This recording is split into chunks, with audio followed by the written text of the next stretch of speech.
السلام عليكم ورحمة الله وبركاته. نتمنى أنكم تكونوا كلكم بخير بصحة وعافية. اليوم رجعت لكم فيديو جديد باش نشارك معاكم طريقة تحضير القهوة العربية التونسية إن شاء الله. بالنسبة للمقادير باش نستحقوا رطل بن يكون من نوع الرفيع، أنصحكم باش تعملوا النوع الرفيع. هاوش استعملت أنا إكسبريسو كريم، ثم برشا أنواع رفيع اللي تختاروها اللي تحبوا. وباش نستحقوا نص رطل من الشعير، وباش نستحقوا 100 جرام تابل، و300 جرام قشور برتقال، و3 جرامات حب الهيل. وخليكم معايا نشوفوا مع بعضنا طريقة التحضير. هاني حطيت الطاجين اللي باش نطيب فيه الشعير، خليه يسخن شوي ونبدأ بتطيب الشعير. بسم الله. ونحرك، ما ننساش نحرك باش ما يتحرقش. والشعير لو فيه فوائد صحية جمة، هاك علاش نزيدوا الشعير للقهوة.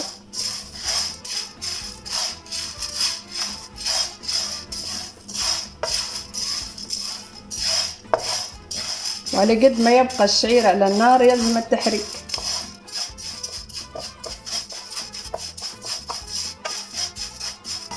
ننصحكم باش النار تكون هادية تحت الشعير.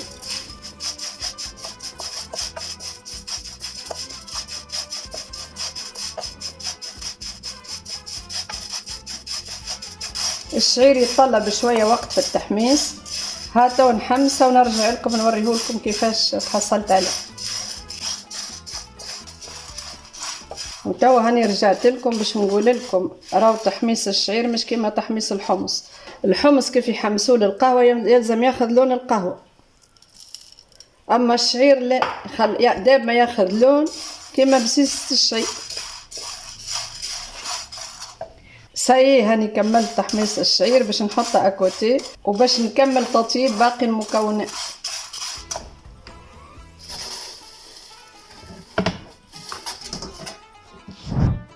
وتوا باش نبدا نحمص التابل، بما ان التابل ما فيش يروح كيما الشعير مانيش باش نبطى فيه كيما بطيت في الشعير.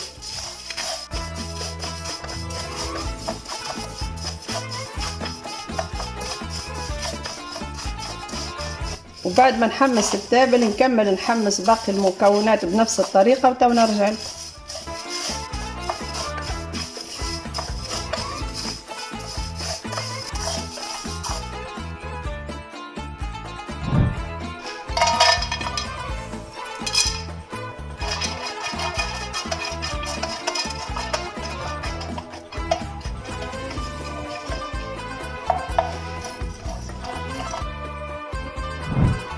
وبالنسبة للقهوة حتى هي راهي تتسخن شوي، تسخين مش تحميص ياسر.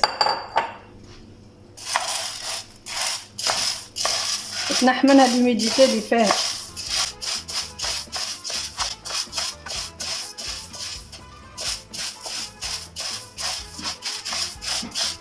وبالنسبة للقهوة ما تسخنش برشا، راهي مدة 3 دقايق وتهزوها.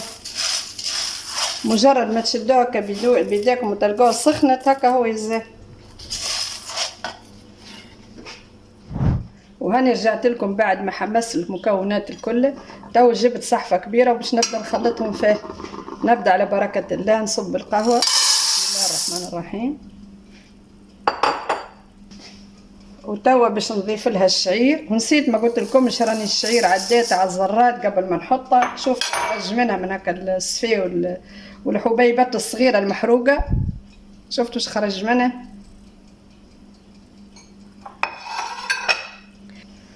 وتوا باش نضيف التابل، وباش نضيف قشور البرتقال وحب الهيل. وراني قبل ما نحمس المكونات هذه كلها غسلتها وشيحتها في الشمس. توا باش نخلطها بالطريقة هذه باش تدخل بعضها كل شيء دافي. انا ما عملتش كمية كبيرة باش نهزها للطاحونة، مضطرة باش نرحيها. عندي عندي طاحونة صغيرة باش نرحيها فيها، وتوا نوريها لكم بعد ما نكمل نرحي. وتوا باش نبدا نرحي ونغربل في نفس الوقت. بسم الله على بركة الله.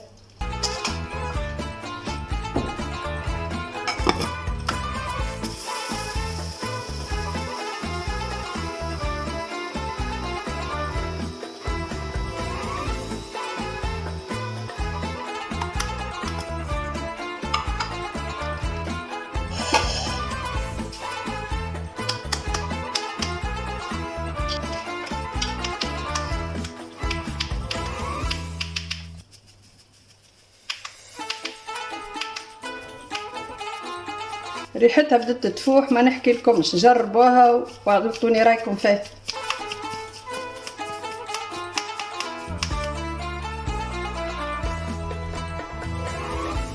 هي القهوة اللي تحصلت عليها. باش نكمل الرحي بنفس الطريقة ونرجع لكم.